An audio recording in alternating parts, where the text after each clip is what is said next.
Hello viewers, যারা class 10 এ পড়ছো আজকে তাদেরকে আমি সেকেন্ড ইউনিট টেস্ট পরীক্ষার জন্য নিয়ে চলে এসেছি অঙ্কের সাজেশন। হ্যাঁ, তোমরা ঠিকই শুনেছো, আজকে তোমাদের বলে দেবো অঙ্কের কোন কোন সিলেবাসের কোন কোন অধ্যায়গুলো তোমরা ভালো করে দেখেই গেলে অনায়াসে তোমরা অঙ্কতে 40-40 পাবে সেকেন্ড ইউনিট পরীক্ষাতে। তো দেখো তোমাদের সিলেবাসে রয়েছে কি কি। আমি তোমাদের সামনে অলরেডি তোমাদের সূচিপত্র খুলে বসেছি। কি কি চ্যাপ্টার রয়েছে ভালো করে দেখে নাও। রয়েছে একচল বিশিষ্ট দ্বিঘাত সমীকরণ, বৃত্ত সম্পর্কিত উপপাদ্য, রয়েছে সম্পাদ্য ত্রিভুজের পরিবৃত্ত অন্তর্ভুক্ত অঙ্কন, গোলক, ভেদ, অংশীদারি কারবার, বৃত্তের স্পর্শক সংক্রান্ত উপপাদ্য, লম্ববৃত্তাকার শঙ্কু। তো তোমাদের সেকেন্ড ইউনিট টেস্টে কিন্তু এই কটা হতে থেকে প্রশ্ন থাকবে। তো দেখে নাও কি কি অঙ্ক ভালো করে করবে। তো প্রথমেই আসি একচল বিশিষ্ট দ্বিঘাত সমীকরণ। কি কি করবে দেখে নাও। প্রত্যেকেই কোষে দেখে 1.1 পেজ নাম্বার খোলো, অর্থাৎ পেজ নাম্বার 4। কোষে দেখে 1.1 এর দেখো হাইলাইট করা রয়েছে কোনগুলো, এগুলো ভালো করে করবে। একের দাগের একেরটা, তিনেরটা, দুইয়ের দাগের দেখো কোনগুলো রয়েছে, তিনের দাগের তাই, চারের দাগেরও তাই, পাঁচের দাগের দুটো করবে, ছয়ের দাগের দুটো তিনটে যা আছে করবে। ঠিক আছে, যেগুলো হাইলাইট করা সেগুলো তোমরাও বইয়ে মার্ক করে রাখো, এগুলো দেখে যাবে, পরীক্ষাতে কমন পাবেই। তারপরের পাতা চলে এসো, ছয়ের দাগের, সাতেরটা, আটেরটাও দেখে যাবে। পেজ নাম্বার 8-এর উদাহরণের যে অঙ্কগুলো রয়েছে অর্থাৎ প্রয়োগ 11, এই অঙ্কটা ভালো করে দেখে যাবে। ঠিক আছে, তারপরের পাতায় প্রয়োগ 12 যে অঙ্কটা রয়েছে ভেরি ইম্পর্টেন্ট, অঙ্কটাও দেখে যাবে এবং প্রয়োগ 14 অঙ্কটাও ভালো করে দেখে যাবে। ঠিক আছে, উদাহরণ মানে যে অঙ্কগুলো তোমাদের রয়েছে সেখান থেকেও তোমাদের পরীক্ষাতে কিন্তু অঙ্ক দেয়, তাই যেগুলো আমি বলছি ভালো করে দেখে যাবে। পাতা নম্বর 11-তে চলে এসো, সমাধান করে যেগুলো রয়েছে, যেগুলো হাইলাইট করা দেখতে পাচ্ছ, বইটা মানে ভিডিওটা পজ করে তোমরা দেখে নেবে এখানে কোনগুলো হাইলাইট করা, সেই অঙ্কগুলো ভালো করে প্র্যাকটিস করবে। তোমাদের এখান থেকে প্রশ্ন আসবে। তার ঠিক নিচে দেখো একটা লেখা অঙ্ক রয়েছে, এই অঙ্কটাও করবে। 16 দাগের অঙ্কটা প্রয়োগ, পাতা নম্বর 11-তে বলছি। আমার সঙ্গে সঙ্গে তোমাদের টেক্সট বুকটা খুলে কিন্তু অবশ্যই বসে অঙ্কগুলো দাগিয়ে নিও, এগুলোই প্র্যাকটিস করে যাও, সবাই 40-40 পাবেই। কোষে দিকে 1.3 চলে এসো, ঠিক নিচে দেখে 8-এরটা এবং 9-এরটা ভালো করে প্র্যাকটিস করবে, ইম্পর্টেন্ট কিন্তু। 10 দাগে যে বহু বিকল্পীয় প্রশ্নগুলো রয়েছে, এই 10 দাগে সবকটা প্রশ্ন মোটামুটি দেখে আসবে বা দেখে নেবে। ওকে, শ্রীধর আচার্যের সূত্র বলতে কি বোঝো, ওই জায়গাটা ভালো করে পড়বে, শর্ট কোয়েশ্চেন ইম্পর্টেন্ট কিন্তু। পেজ নাম্বার 18 যেটা রয়েছে এটা দেখে নেবে। ওকে, ঠিক তার পরের পাতা চলে এসো, শ্রীধর আচার্যের সূত্র প্রয়োগ করে একটি ধনাত্মক সংখ্যা লিখি যা তার বর্গের চেয়ে 30 কম, এটা তোমরা করে রাখবে। প্রয়োগ 30-এর দাগে সবকটা অঙ্কই করবে। পাতা নম্বর 20। কোষে দেখে 1.4 খোলো, তার মধ্যে 2-এর দাগে যে তিনটে হাইলাইট করে দেখতে পাচ্ছ সেটা ভালো করে করবে। 3-এর দাগে যেগুলো দাগানো দেখতে পাচ্ছ, 2-এরটা, 5-এরটা, 6-এরটা, 7-এরটা ইম্পর্টেন্ট এবং 9-এরটা করবে। ঠিক আছে, পেজ নাম্বার 24-এ দেখো রয়েছে নিরূপক বলতে কি বোঝায়, ইম্পর্টেন্ট শর্ট কোয়েশ্চেনের জন্য দেখে রাখবে এবং তার ঠিক নিচে প্রয়োগ 31-এ সবকটাই ভালো করে দেখে রাখবে। পাতা নম্বর 26, আলফা প্লাস বিটা সমান সূত্রটি কি ভালো করে মনে রাখবে এবং আলফা ইন্টু বিটা সমান কি ভালো করে মনে রাখবে। এই সূত্র ধরে তোমাদের অনেক অঙ্ক কিন্তু হয়ে যাবে, এই সূত্রগুলো ভালো করে দেখে রাখতে হবে। কোষে থেকে 1.5-এর ফার্স্ট পেজে যেগুলো হাইলাইট করা দেখতে পাচ্ছ, এই হাইলাইট করা অঙ্কগুলো ভালো করে দেখবে, তাহলেই হবে। এবং তার পরের পাতায় মানে পরের পাতাতে দেখো রয়েছে 13 দাগের 1, 2, 3 অর্থাৎ পেজ নাম্বার 30-তে এই তিনটে ভালো করে দেখে রাখবে। এর পরের চ্যাপ্টার সম্পাদ্য ত্রিভুজের পরিবৃত্ত অন্তর্বৃত্ত অঙ্কন, এখান থেকে কি করবে। ফার্স্ট পেজে দেখো রয়েছে একটা সম্পাদ্য 5 সেমি, 6 সেমি, 7 সেমি বাহু বিশিষ্ট একটি ত্রিভুজ অঙ্কন করে ত্রিভুজটির পরিবৃত্ত অঙ্কন করো। এখানে করে দেওয়া আছে ছবি আঁকা, ছবি এঁকেও করে দেওয়া আছে, ভালো করে কিন্তু করবে প্র্যাকটিস। ঠিক আছে, পরীক্ষার জন্য কিন্তু এটা খুব ইম্পর্টেন্ট। তারপরে পাতা দেখো রয়েছে পরিকেন্দ্র পরিব্যাসার্ধ বলতে কি বোঝো, এটা ভালো করে দেখে রাখবে। ঠিক আছে, তার নিচে চলে এসো, দেখো দাগানো রয়েছে তিনটে, এইগুলো ভালো করে প্র্যাকটিস করবে। এইগুলো কিন্তু তোমাদের উদাহরণ থেকেই বেশিরভাগ দেয়, তাই যেগুলো আমি দিচ্ছি সেগুলো ভালো করে করো। কোশ্চেন দেখে 11.1-এর যে 3, 4, 5 রয়েছে এটা করবে। যারা অঙ্কতে ভয় পাও তারা কিন্তু এই অধ্যায়টা ভালো করে দেখে যাবে, কারণ এখান থেকে কিন্তু অনেকটা নম্বর থাকবে এই অধ্যায় থেকে, অর্থাৎ এই চ্যাপ্টার থেকে। ঠিক আছে, তারপর দেখো রয়েছে পেজ নাম্বার 177 অর্থাৎ 177 পাতাতে দেখো রয়েছে একটা ত্রিভুজ অঙ্কন করি যার বিসি সমান 6 সেমি, সিএ সমান 5.5 সেমি এবং এবি সমান 4.5 সেমি। তো এর অন্তর্ভুক্ত মানে অন্তর যে বৃত্ত সেটা অঙ্কন করতে বলছে, এটা ভালো করে করবে। প্রণালীটাও দেওয়া রয়েছে, অঙ্কন প্রণালী, সেই রুলস অনুযায়ী তোমরা কিন্তু খাতাটা প্র্যাকটিস করবে। এরপরে চ্যাপ্টার চলে এসো গোলক। গোলক থেকে তোমাদের কিন্তু পরীক্ষাতে প্রশ্ন থাকবে। তো দেখো গোলক থেকে কি প্রশ্ন করবে। আচ্ছা, গোলক বলতে কি বোঝো সেটা তোমাদের কিন্তু শর্ট কোশ্চেন আসতে পারে, এটাকে ভালো করে একবার দেখে রাখবে। ঠিক আছে, গোলকের কটি কি তল এবং কটি বক্রতল সেটা ভালো করে একবার দেখে রাখবে। তারপর গোলকের যে সূত্রগুলো রয়েছে, সমগ্র তলের ক্ষেত্রফল, গোলকের যে আয়তন, এগুলো তোমাদের কিন্তু দেখে রাখতে হবে। এই সূত্র ধরে তোমাদের কিন্তু অঙ্কগুলো করতে হবে গোলক থেকে। ঠিক আছে, গোলকের সমগ্র তলের ক্ষেত্রফল, গোলকের মানে নিরেট অর্ধগোলকের সমগ্র তলের ক্ষেত্রফল, এগুলো ভালো করে দেখবে। কোষে দেখে 12 অর্থাৎ 12, তার মধ্যে কোনগুলো করবে, 2-এর দাগের, 5-এর দাগের, 4-এর দাগের, 6-এর দাগের, এ কটা দেখবে। তার পরের পাতা দেখো কোনগুলো করবে, 8-এরটা, 9-এরটা, 14-টা, 15 দাগেরটা করবে, এবং তার ঠিক নিচে বিয়ে যে সত্য মিথ্যা রয়েছে এগুলো দেখবে।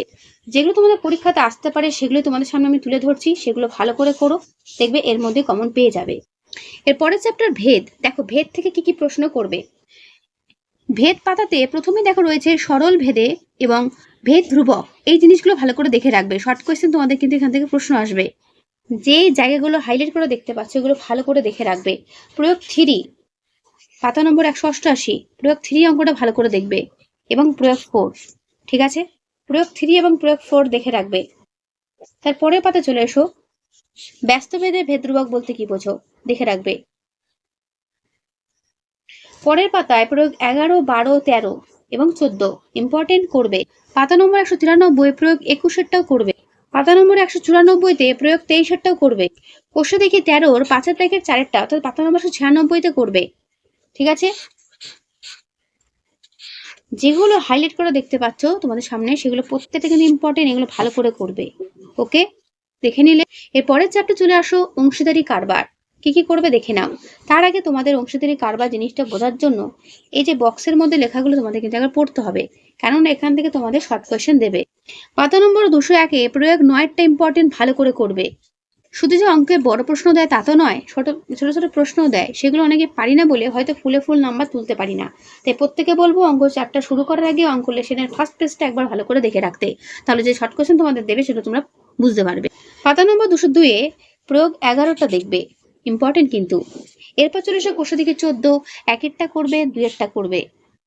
দেখো পরীক্ষা তো খুব বেশি দেরি নেই, কিন্তু যে সমস্ত অঙ্ক তোমাদের পরীক্ষাতে আসতে চলেছে সেগুলো যদি এখন থেকে প্র্যাকটিস করো আমার মনে হয় প্রত্যেকেই ভালো মার্কস তুলতে পারবে। তো দেখে নাও কোনগুলো করবে। আমি তোমাদের প্রত্যেকটা পাতা ধরে ধরে বলে দিচ্ছি যে কোন পাতাতে কোন অঙ্কগুলো করবে। 204 পাতায় 12 দাগেরটা করবে, 14 দাগেরটা করবে। ঠিক আছে, এবং 16 দাগের 4-এর অঙ্কটা দেখে রাখবে। তার ঠিক পরের পাতাতে 16-র 5-এরটাও দেখে রাখবে এবং নিচে যে 17 দাগের ওই সংক্ষিপ্ত উত্তরধর্মী প্রশ্ন এগুলো সবকটাই করবে, শুধু 5-এরটা ছাড়া। ওকে, এর পরের চ্যাপ্টার বৃত্তের স্পর্শক সংক্রান্ত উপপাদ্য। দেখো কি কি করবে। পাতা নম্বর 208-এ উপপাদ্য 40 এবং প্রয়োগ 1 এই দুটোই তোমাদের কিন্তু পরীক্ষার জন্য ইম্পর্টেন্ট করতে হবে। পাতা নম্বর 211-তে উপপাদ্য 41-টা তোমাদের এর জন্য ইম্পর্টেন্ট করতে হবে এই অধ্যায় থেকে। ঠিক আছে, ভেরি ভেরি ইম্পর্টেন্ট কিন্তু এটা। পাতা নম্বর 212-তে 9 প্রয়োগটা করতে হবে। পাতা নম্বর 214-তে অন্তঃস্পর্শ, বহিঃস্পর্শ, সাধারণ স্পর্শক বলতে কি বোঝো করবে, কারণ তোমাদের এখান থেকে শর্ট কোয়েশ্চেন বেশি দেবে। ঠিক আছে, উপপাদ্য 42 এটাও করবে। এর পরের চ্যাপ্টার লম্ববৃত্তাকার শঙ্কু। দেখো কি কি করবে। শঙ্কুর বক্রতলের ক্ষেত্রফল পরীক্ষাতে দেয়, সূত্রটা ভালো করে দেখে রাখবে। ঠিক আছে, শঙ্কুর সমগ্র তলের লম্ববৃত্তাকার শঙ্কুর সমগ্র তলের ক্ষেত্রফলটা দেখবে।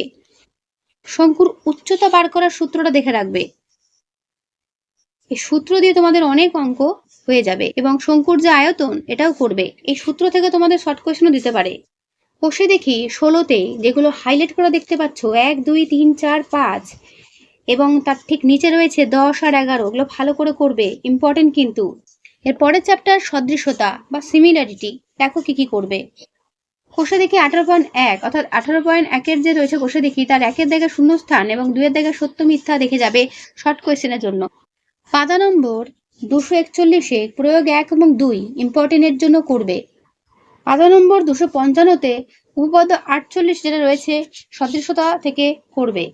এবং পাতা নম্বর 260-এ দেখো 8-এর 1-এরটা রয়েছে সংক্ষিপ্ত উত্তরধর্মী প্রশ্নতে সদৃশতা চ্যাপ্টার থেকে 8-এর 1-এরটা করে পাতা নম্বর 260 পাতা রয়েছে, এটা করবে। পাতা নম্বর 256-তে প্রয়োগ 21-টাও করবে। পাতা নম্বর 252-তে প্রয়োগ 18-টাও করবে। এর পরের চ্যাপ্টার পিথাগোরাসের উপপাদ্য। দেখো কি করবে। ঠিক ফার্স্ট পাতাতে রয়েছে অতিভি স্কোয়ার সমান লম্ব স্কোয়ার প্লাস ভূমি স্কোয়ার, সূত্রটা মনে রাখবে, এখান থেকে অঙ্ক আসবে। পিথাগোরাসের উপপাদ্য বলতে কি বোঝো করবে। এবং তারপর দেখো রয়েছে প্রয়োগ উপপাদ্য 49, পাতা নম্বর 285-তে এটা করবে। পাতা নম্বর 286-তে উপপাদ্য 50-টাও করবে। বৌদ্ধায়নের উপপাদ্য বলতে কি বোঝো এবং পিথাগোরাসের সঙ্গে বৌদ্ধায়নের উপপাদ্যের তুলনা কি, এটা করবে। তো তোমাদের দ্বিতীয় পর্যায়ক্রমিক মূল্যায়ন বা সেকেন্ড ইউনিট টেস্ট পরীক্ষার জন্য এই হলো অঙ্কের পুরো সিলেবাস সাজেশন প্রশ্ন। আশা করি তোমরা প্রত্যেকেই বুঝতে পারছো কোন কোন অঙ্কগুলো প্র্যাকটিস করবে। যেগুলো আমি দিলাম সেগুলো এখন থেকে করতে শুরু করে দাও। পরীক্ষাতে প্রত্যেকে 40-40 আশা করি হয়ে যাবে। ঠিক আছে, তো আজকের ভিডিও আমি এখানেই শেষ করছি। কেমন লাগলো অবশ্যই কমেন্টে জানিও। ভালো লাগলে লাইক করো ও বন্ধুদের কাছে শেয়ার করে দিও যত পারো। তাহলে আজকে এখানেই দেখা হচ্ছে নেক্সট ভিডিওতে। ভালো থেকো সব।